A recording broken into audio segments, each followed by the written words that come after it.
While the presence of a person in a wheelchair and or they're using a service animal are classic indicators for a person with a disability, for many their disabilities are not so obvious and yet may still be debilitating.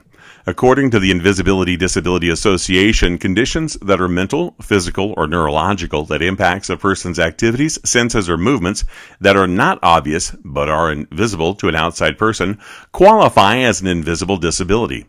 A vet or emergency service worker with post-traumatic stress disorder, or an employee that has seizures or anxiety attacks are examples of persons with issues not obvious to an observer but may have significant impact in their daily lives. Title I of the Americans with Disability Act clearly states that a person is disabled if they have a condition, mental or physical, that substantially limits one or more major life activities.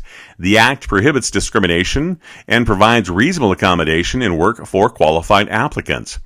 For management to discriminate against a person with a service animal is unconscionable, unreasonable, and illegal. As long as the service animal is under control, not vicious or a threat, and is housebroken, there should not be any issue about the animal in the workplace or other public area. It is management's duty to work with all staff on how to reasonably accommodate the individual and their service animal. This would include the use of information meetings on how to approach and not approach the animal, provide ongoing education about service animals in the workplace and in any other business.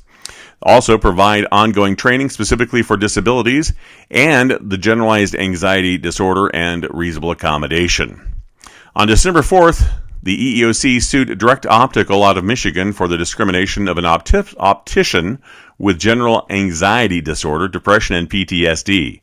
According to the case, a violation of Title I and Title VII of the ADA occurred when the optical retailer denied a reasonable accommodation for the service animal, then fired her in retaliation for asking for accommodation. The case was eventually settled for $53,000 and, according to the EEOC, furnished other relief.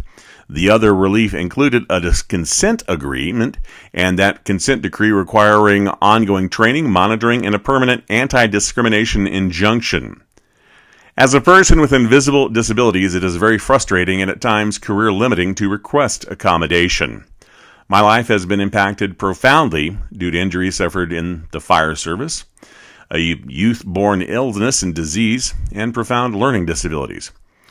And yet, to the average person, I perform tasks required. I have learned to accommodate to my employers, the agencies I volunteer with, the public, and my students. To my doctors, my family, they comment on my many miracles ranging from walking to seeing and breathing.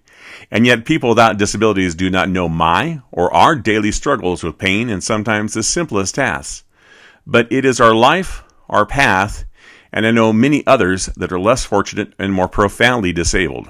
And I will not let it stop me or us in living our daily lives. While others see disability, I see success in overcoming the limitations that try and stop us. Thank you.